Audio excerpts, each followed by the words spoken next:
Hey everybody, Diana Robertson here with LifeGrove. I wanted to touch on a little more of what we talked about in yesterday's webinar on Facebook Live. We were talking about equanimity, which is essentially staying calm during the storms of life. If you find yourself in a panic, in a very stressful or difficult situation, allowing yourself to remain calm, essentially detaching from the situation and giving yourself sort of a healthier ground to handle the emotions of the situation and circumstances.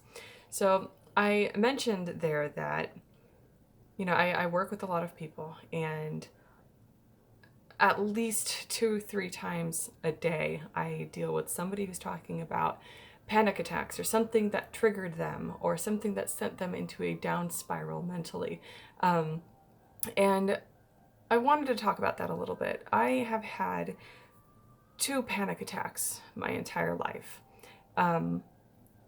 I've just generally been very in tune with myself. I recognize when my emotions are getting too high or too intense or just kind of out of whack.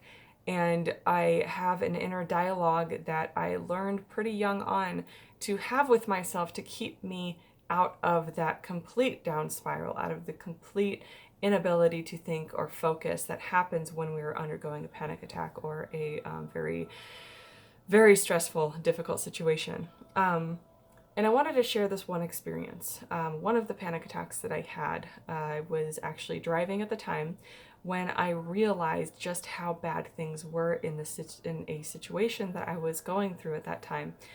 And I was driving and I recognized my emotions getting out of hand. I started feeling just this heat radiating from me. My heart rate was going up. I was starting to shake, and my vision was kind of getting wonky. Breathing turned into hyperventilating, and I had to pull over. So I, at the time, was driving close to this nearby lake that was by my house, and I pulled over there.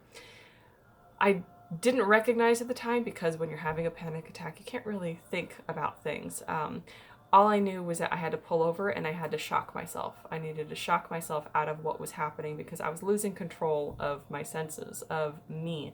It's very similar to that feeling of losing, the memories of a dream right after you wake up, just recognizing that it is going and you can't do anything about it, except you can. And that moment, for some reason, whether it be intuition or higher source or whatever it is, I knew that I needed to pull over right then. So I pulled over, jumped out of the car, pulled off my jacket, and I was standing in 28, 29 degrees Fahrenheit weather in a short sleeve t-shirt.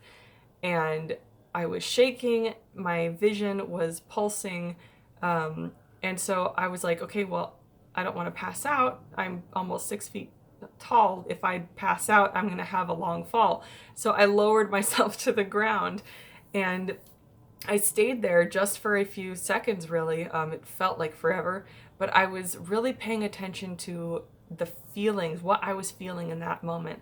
I was telling myself and trying to convince myself this is temporary. This is not that bad. You're going to be okay. This is just your body responding. This is just a panic attack. It's just chemicals. This is not going to be something long term. It's not that bad. You're going to realize when this goes away. Just sort of telling myself these things and really paying attention to the feeling of the cold air on my skin. That really helped me ground myself in the moment. And after kind of being able to calm my breaths and my vision, starting to kind of clear up a little bit, I look up and I realized how beautiful the lake was in that moment, and I focused on that. I watched how the light reflected off the top of the water. I actually took a picture of it before I left, so I'll go ahead and try to find a way to share that if I have it somewhere here nearby. But at that time, I didn't know a whole lot about how to handle panic attacks. I didn't know the psychology of them. I didn't know what happens, to your brain and to the chemicals in your body. I didn't know any of that. And so I wasn't entirely sure how I knew these things, how to react and how to shock myself or why to shock myself.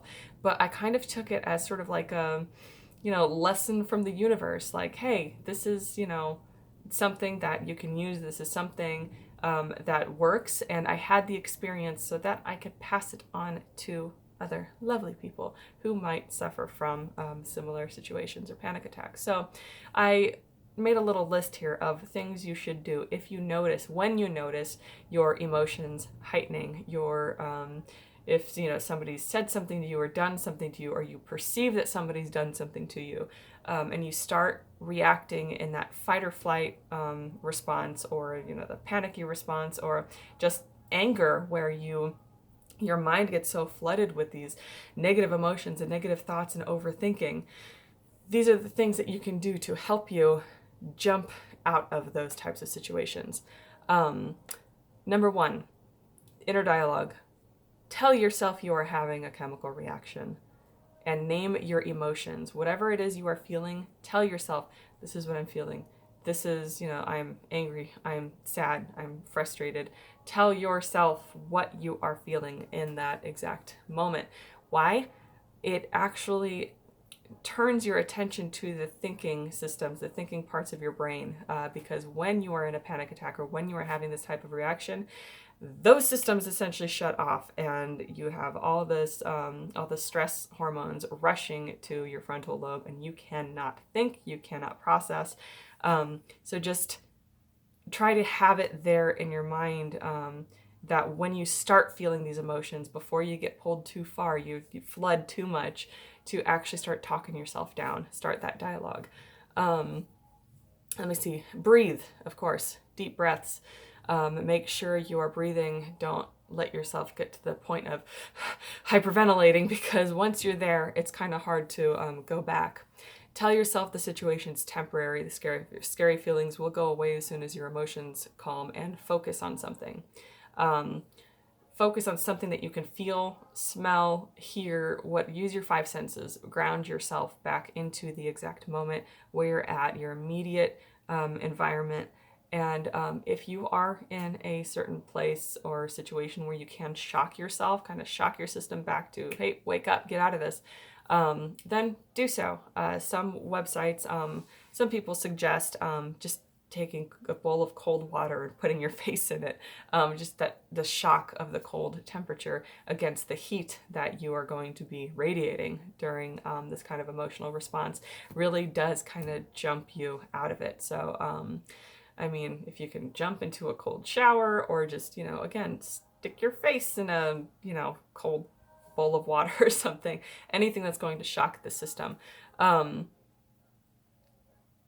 These are the things that honestly helped me, because, again, when you're there, you can't think a whole lot. But these are the things that I was able to bring to the forefront of my mind and immediately put into action. And I hope this helps somebody. I hope this means something to someone. If you have any other suggestions, any other tricks or tips to get out of a panic attack, or to resist the emotional reaction of a trigger, please leave a comment in the comment section below.